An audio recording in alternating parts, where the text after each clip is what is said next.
В этом видео мы сделаем стол, повторить который сможет каждый. Из инструмента будем пользоваться только болгаркой. Вот такой вот эксперимент. Им я и отвечу на самый популярный коммент. Вы из говна и палок попробуйте сделать, без современного оборудования. Для проекта мы будем использовать исключительно доступный инструмент. И раз уж так пошло, то материал будет тоже самый дешевый или бесплатный. Бесплатное сухое дерево проще всего раздобыть на строительных свалках. На бытовых мусорках тоже бывает дерево, но друг сказал, что там качество похуже. В нашем случае это оконная рама. На самом деле звучит сомнительно, но по факту это отличный материал, поскольку последние лет 20-30 он только и делал, что высыхал. И теперь мы имеем бесплатный сосновый суперстабильный брус. Поверьте, такой материал вы не найдете ни у одного продавца. А тут вот он лежит и ждет вас. До кучи я набрал еще окон и форточек. Не знаю зачем, но учитывая то, как я разрекламировал предыдущий брус, то просто не смог удержаться. Да еще и по такой цене. Вообще этот проект сплошная импровизация. Я действительно не знал, что получится в итоге. И решил отталкиваться от того, что найду на свалке. В общем, час работы и куча отличного сухого материала в мастерской.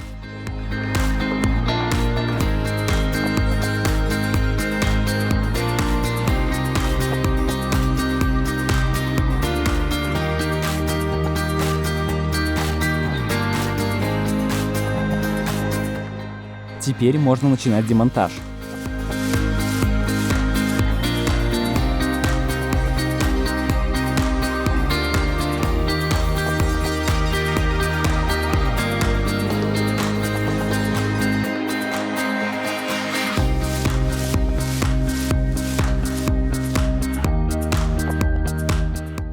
Чуваки, ну хорош писать своими руками при такой технике. Да, тут, наверное, кто-то скажет, что с такими молотками разобрать раму, расплюнуть. Да, молотки действительно хорошие. Но если у меня нет под рукой молотка, то всегда где-то рядом есть отличный природный эко-молоток.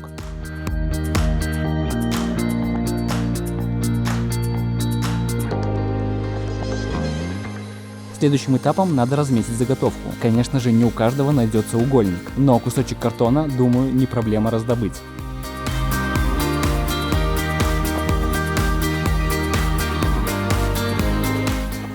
Отпилить брус под нужным углом на хорошей торцовке 5 секунд дело, но, конечно же, мне придется пострадать. Думаю, такая ножовка в кладовке найдется у каждого. Она-то и заменяет большинство моих станков.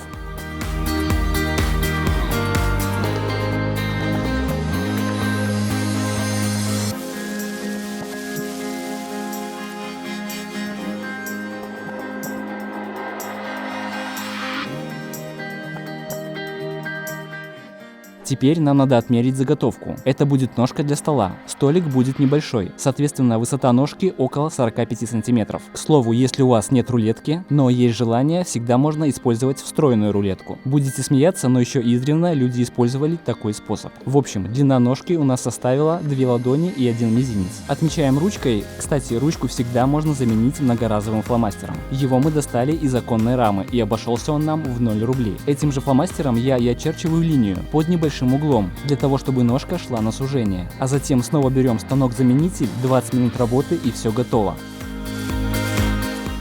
Тут мы специально снимали цельным дублем, чтобы все было по-настоящему. Конечно, такой пропил намного проще и быстрее было бы сделать лобзиком, но в данном формате это непозволительная роскошь. Поэтому берем ножовку и умножаем заготовки на 3.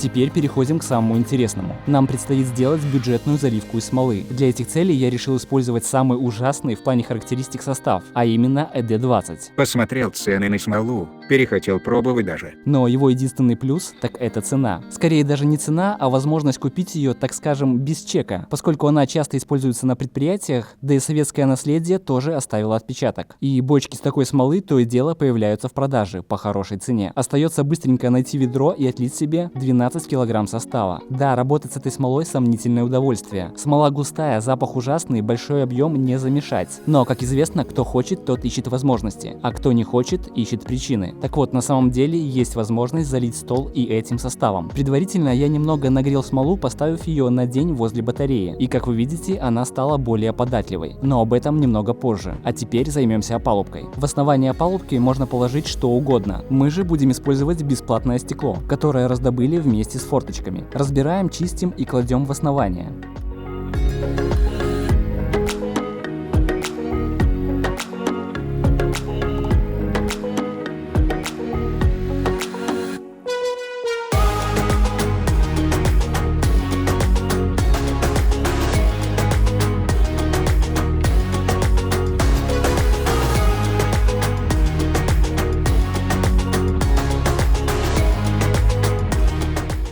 Одного стекла нам не хватило, поэтому пришлось взять 3 отдельных куска. Выглядит это вот так. Да, немного непрактично, но зато бесплатно.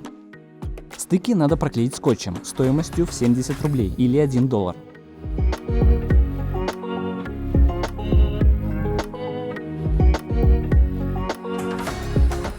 В качестве борта будем использовать обрезки линолеума. Думаю, раздобыть такой обрезок не составит большой проблемы, поэтому в смету пишем 0 рублей. Отрезаем нужный размер и двигаемся дальше.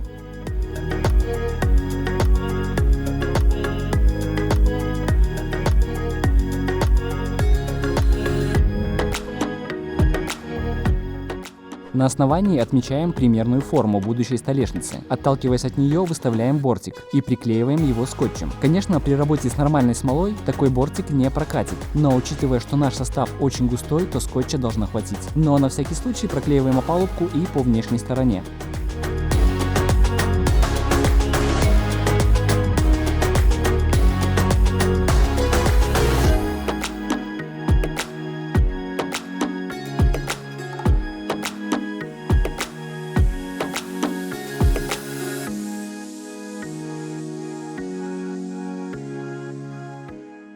Следующим этапом надо нанести разделительный состав. Конечно же, покупать воск в спрее мы не будем, а возьмем простой вазелин. Его стоимость около 100 рублей или $1,5, но забегая вперед, скажу, что он нам не особо помог.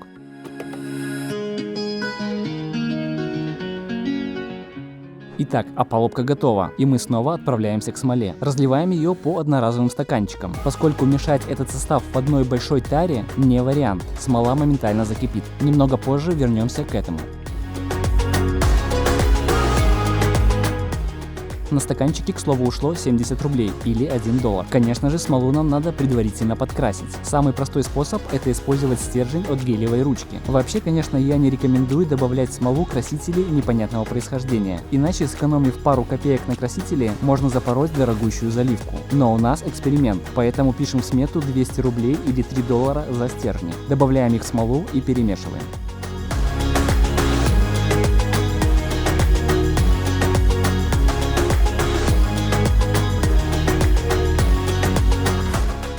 Следующим этапом добавляем активатор. Кстати, если приглядеться, видно, что наш активатор уже как пару лет просрочен. Но это и есть особенность товаров, купленных без чека. Никогда не знаешь, что тебя ждет впереди. Итак, рыночная стоимость смолы на данный момент 700 рублей за килограмм или $10. Но в нашем случае она обошлась в разы дешевле. На весь стол у нас ушло 11 килограмм состава. Так что в смету пишем 7700 рублей или $110 и заливаем первый слой.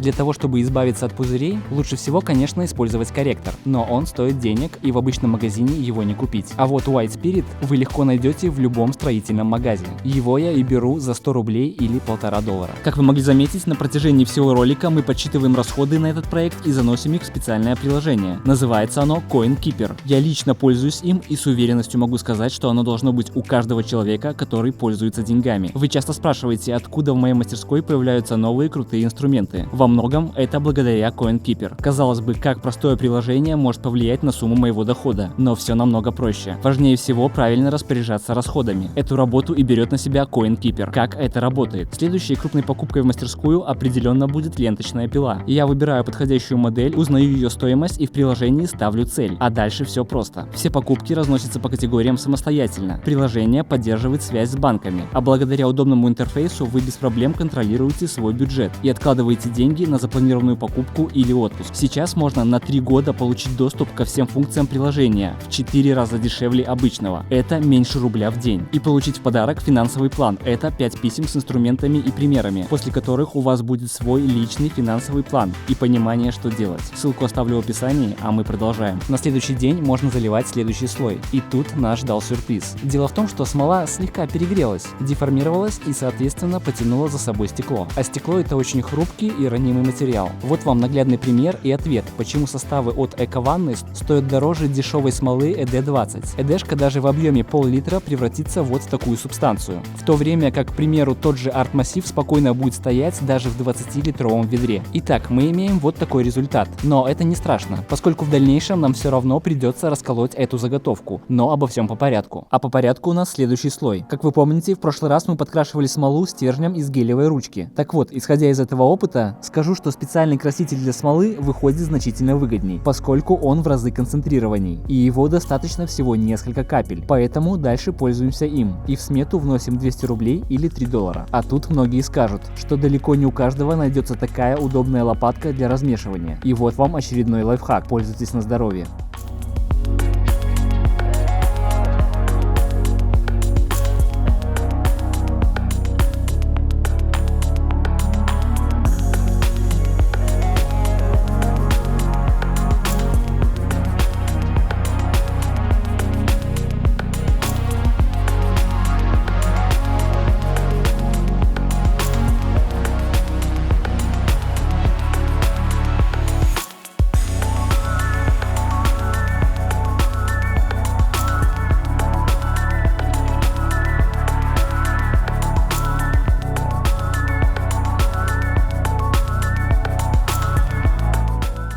На следующий день, когда финальный слой высох, аккуратно распаковываем заливку. Тут главное не повредить линолеум, поскольку он нам еще пригодится.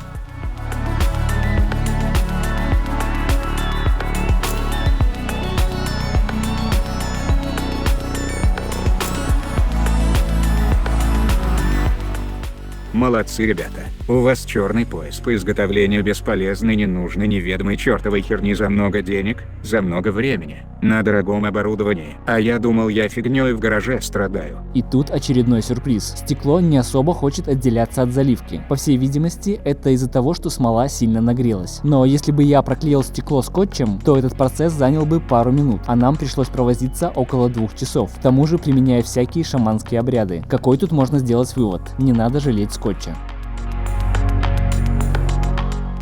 Следующим этапом нам надо расколоть эпоксидку. И тут еще один минус ED20, который для нас послужил плюсом. Этот состав очень колкий, что вы видите на экране. К слову, нормальную смолу очень сложно расколоть. Я пробовал. Вот кадры, как я пытался разбить капот из эпоксидки. Если вдруг не видели этот ролик, очень советую. Ссылку оставлю в описании. Но в отличие от капота, наша заготовка разлетается во все стороны.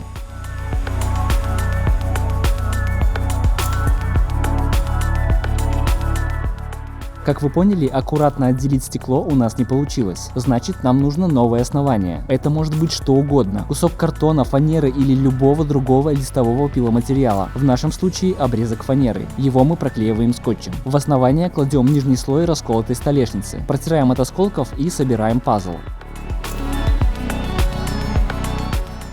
Когда основание выложено, берем тот же кусок линолеума и заново делаем борт. Но на этот раз мы будем использовать нормальную смолу. Она жидкая и очень текучая, а это значит, что обойтись скотчем не получится. Поэтому берем самый дешевый герметик, а это 350 рублей или $5. Промазываем по всему периметру, также наносим его на стык и пальцуем по кругу.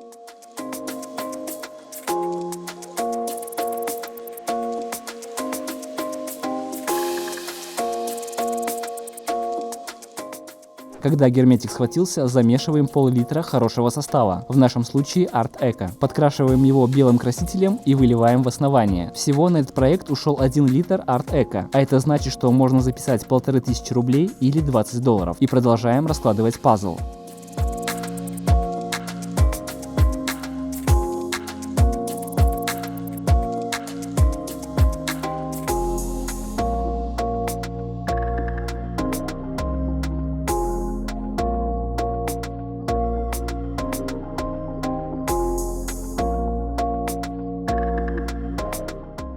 Когда верхний слой сложен в изначальную картинку, проливаем все белой смолой, для того, чтобы она заполнила все трещины.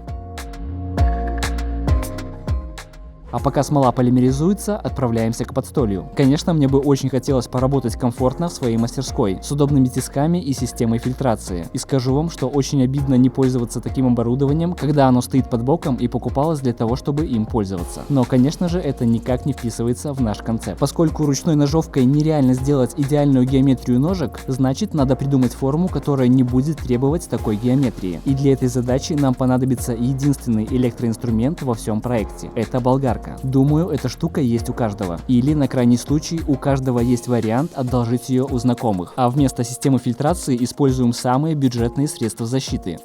Имея таких оборудований и обладая такой базой знаний, я бы занимался более серьезными делами.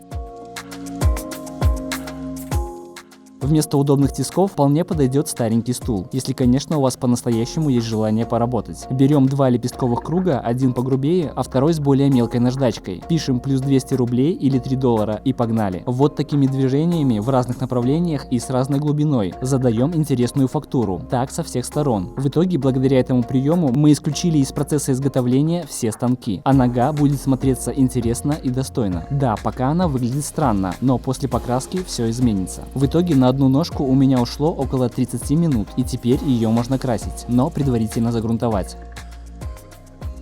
На этом этапе я также решил сэкономить, и вместо грунтовки я взял всю ту же дешевую смолу. Это остатки, поэтому в смету ничего не пишем. Единственное, что пришлось купить, так это кисточку, и это плюс 60 рублей или $1, грубо. Но по дороге в мастерскую я заехал на заправку и понял, что бесплатная перчатка куда дешевле кисточки за $1, поэтому возвращаем ее. Спустя полдня смола высохла, и теперь можно красить заготовку. Тут снова пришлось потратиться. Баллон черной матовой краски, плюс 300 рублей или $4. Пока ножки сохнут, отправляемся к столешнице. Конечно же, калибровать ее будем при помощи болгарки. Как-никак мы ее уже одолжили, и у нас остались лепестковые круги. Выглядит это вот так.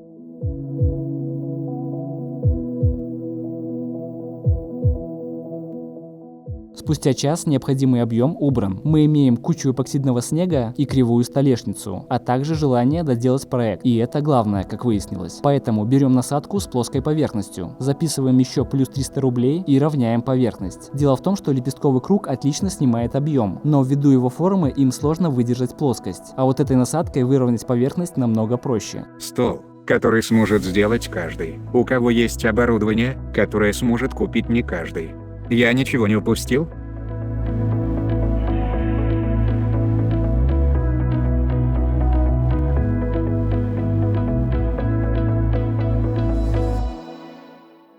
Когда столешница готова, осталось приделать к ней ножки. Самый простой и доступный способ, который я придумал, так это использовать остатки дешевой смолы. И выглядит это вот так. К нижней стороне столешницы примеряем ножки и прихватываем их на клей. Да, плюс 70 рублей или $1 за клей. И это были последние расходы. В итоге на все у нас ушло вот столько денег. Выставляем опалубку из пластиковой бутылки и заливаем смолой.